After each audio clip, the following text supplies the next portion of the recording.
Hello and welcome. I'm Jane.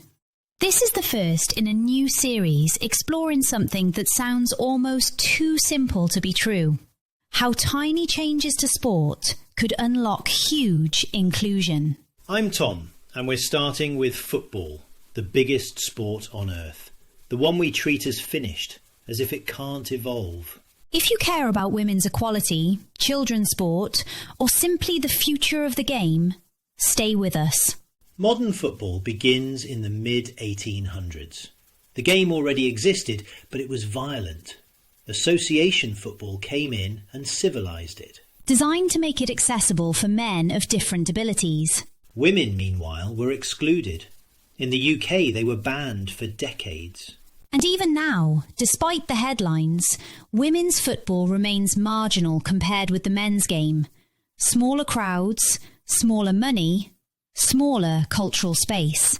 Mixed football? Effectively blocked by assumption, not law. The assumption that men and women can't compete together fairly. So here's the uncomfortable question. If football was redesigned once to include men, why hasn't it been redesigned again to include everyone?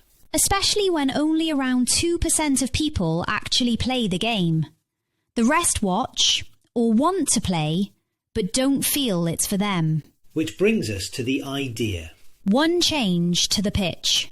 One single line. Drawn between the left-hand corners of the two penalty boxes. That line divides the pitch into two flowing zones. One for women, one for men.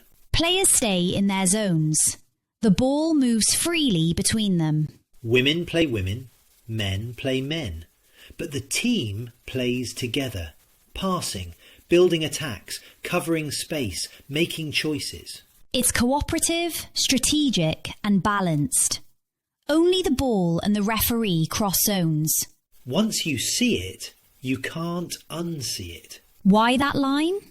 Because it keeps open access to both goals.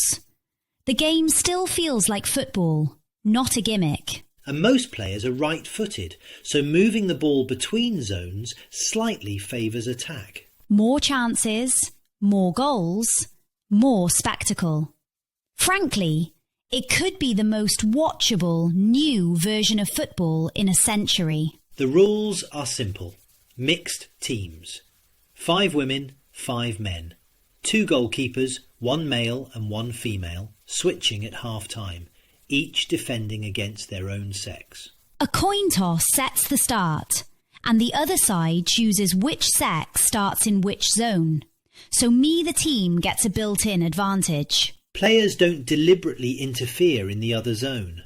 Overruns happen, that's fine, but intentional disruption is punished. Free kick if they do. Penalty if they disrupt an attack in the box. Throw-ins and corners are taken by the sex of the zone. And kits clearly identify players.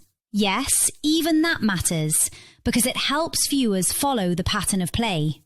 And it'll be a field day for designers and sponsors. Now here's the bigger claim. This isn't just a sporting tweak. It's a cultural shift. Segregation has often been sold as equality. But separate is not the same as equal. Not in money, not in exposure, not in authority. This format builds equality into the structure of the game.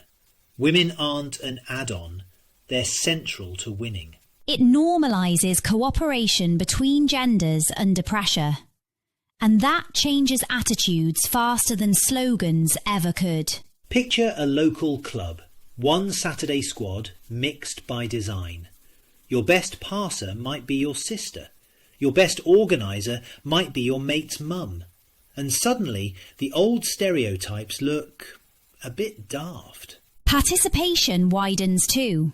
Friends, families, couples, community teams. People who want to play together but currently can't. And inclusion isn't only on the pitch. It's in the stands and on the sofa. More people see themselves in the game, so more people follow it. As entertainment, it's fresh. New tactics, new stars, a genuinely new product for fans and broadcasters. and a far bigger stage for women without pushing men out. Of course, there will be resistance. Institutions rarely applaud change that makes them look slow. But the simplicity here is the point. Football has changed before, and this feels inevitable. Which brings us to next time. Because the next podcast will examine something even more uncomfortable. The segregation of school children in sport. Hidden in plain sight and potentially unlawful. From PE departments to policymakers, accountability is coming.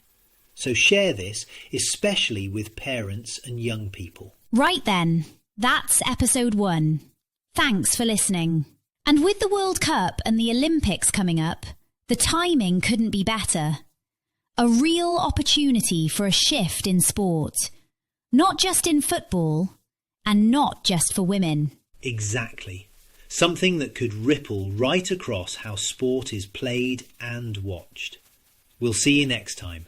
Bye, guys. Bye, guys. Thanks for listening.